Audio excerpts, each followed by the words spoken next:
पहल अपने जोरों पर थी। गेटवे ऑफ इंडिया पर परिवार खुशियों के पल बुन रहे थे। विदेशी पर्यटक लियोपोल्ड कैफे और आसपास के बाजारों में घूम रहे थे। जिंदगी अपनी मस्ती में थी। किसी को अंदाजा नहीं था कि क्षितिज पर अंधेरे की साई में एक खतरनाक साजिश दस्तक दे रही है। दूर समंदर में एक नाव पाकिस्तानी दहशतगर्दों को लिए चुपचाप मुंबई के तट की ओर बढ़ रही थी। गेटवे ऑफ इंडिया की ठीक पीछे 26/11 की वो भयावह रात जब मुंबई की रफ्तार अचानक थम गई। मुंबई के तट पर उतरकर 10 पाकिस्तानी आतंकवादी दो की जोड़ी में अपनी इस साजिश को अंजाम देने निकल पड़े। CSIT station, Leopold cafe, hotel Taj, Trident, Nariman house और अन्य कई स्थानों पर अंधाधुंध फायरिंग करके आतंकवादियों ने दहशत का नंगा नाच शुरू कर दिया। हर तरफ अफरा तफरी, चीख-पुकार और बेगुनाहों का खून। मुंबई चंद लम्हों में एक युद्ध क्षेत्र बन गई। अचानक हुए दिल दहला देने वाले हमलों से मुंबई निस्तब्ध और हैरान थी। हथियारों से लैस आतंकवादी मृत और घायल लोगों के बीच से गुजरते हुए कुछ पैदल ही और कुछ गाड़ियों पर सवार होकर मुंबई के अन्य महत्वपूर्ण भीड़ भरे इलाकों की ओर बढ़ चले। बेरहमी से गोलियां बरसाते हुए 2 आतंकवादी कामा अस्पताल में भी हमला करने से नहीं चुके। मानो इस देश का हर मासूम नागरिक इन दरिंदों के निशाने पर था। स्थिति की गंभीरता को बरतते हुए शहर में मौजूद सभी सुरक्षा बल तुरंत सक्रिय हुए। साहस और मजबूत इरादों से भरपूर मुंबई पुलिस की कई टुकड़ियां अपने वरिष्ठ अधिकारियों के नेतृत्व में इन आतंकवादियों से लोहा लेने के लिए निकल पड़ी। एक साथ कई स्थानों पर अचानक हुए इन आतंकवादी हमलों को और ज्यादा फैलने से रोकने के लिए मुंबई पुलिस ने तुरंत ही जगह जगह पर नाकेबंदी भी कर दी। मुंबई पुलिस की इस त्वरित कार्रवाई ने इस हमले को फैलने से रोका और साथ ही एक आतंकवादी को मार गिराने एवं अजमेर कसाब की गिरफ्तारी को संभव किया। परंतु इस सफलता को अंजाम देने वाले पुलिस बल के कई वीरों की शहादत ने देश को गमगीन भी कर दिया। इन बहादुरों पर भारत को सदा गर्व रहेगा। ये हमला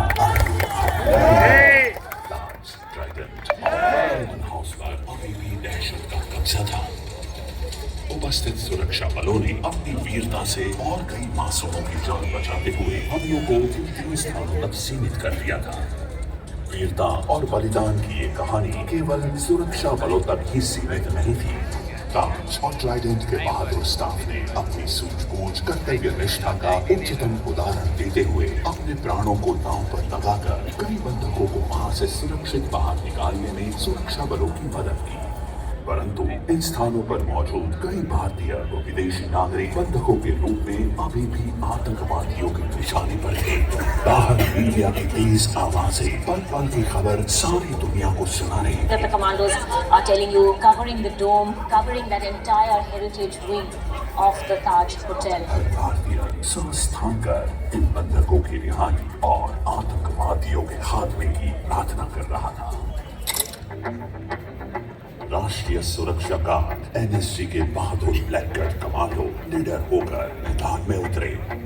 तीनों टारगेट्स में मौत को खुली चुनौती देते हुए एक कमरे की गहन तलाशी, बंधकों की सुरक्षित रिहाई और पाकिस्तानी आतंकवादियों को उनके अंजाम तक पहुंचाने के लिए ऑपरेशन ब्लैक टॉर्नेडो का आह्वान किया। लगभग 76 घंटे तक चले NSG के इस ऑपरेशन में बचे हुए 8 पाकिस्तानी आतंकवादियों का खात्मा कर बंधकों को बचाया गया एवं तीनों टारगेट्स को संपूर्ण सुरक्षा जांच के उपरांत मुंबई पुलिस को सौंप दिया गया। ऑपरेशन ब्लैक टॉर्नेडो को अंजाम देने की राह में अपने जीवन का सर्वोच्च बलिदान देने वाले NSG के 2 वीरों मेजर संदीप उन्नीकृष्णन और हवलदार गजेंद्र सिंह बिष्ट का देश हमेशा ऋणी रहेगा। कई दिनों की लड़ाई के बाद आखिरकार खामोशी छाई। सुबह हुई, लेकिन जगह जगह बारूद और गोलियों के निशान, खिड़कियों के टूटे बिखरे शीशे, आसमान में काले धुएं का गुब्बार, मानो हमें थामने की कोशिश कर रहा हो। ये हमला केवल मुंबई शहर पर ही नहीं, बल्कि भारत की आत्मा पर एक आघात था। जान गंवाने वाले मासूमों की यादें, वीर गति को प्राप्त हुए योद्धाओं की कहानियां मानो हवाओं में गूंज रही थी। इनके बलिदानों ने हमें प्रेरणा दी, देश के अंदर एक नया साहस भर दिया और मुंबई कुछ ही दिनों में अपनी चिर परिचित रफ्तार को हासिल कर फिर से दौड़ने लगी। हम झुकने वालों में से नहीं, भारत डरने वालों में से नहीं। ये केवल एक त्रासदी नहीं थी, ये हमारे राष्ट्रीय संकल्प की परीक्षा थी और हम सफल हुए। ये जज्बा किसी एक व्यक्ति का नहीं, बल्कि सभी वर्गों की एकजुटता और राष्ट्र प्रेम का चमकता उदाहरण है। भारत एक सशक्त और प्रगतिशील देश है और इसे मजबूत बनाती है न सिर्फ इसकी सुरक्षा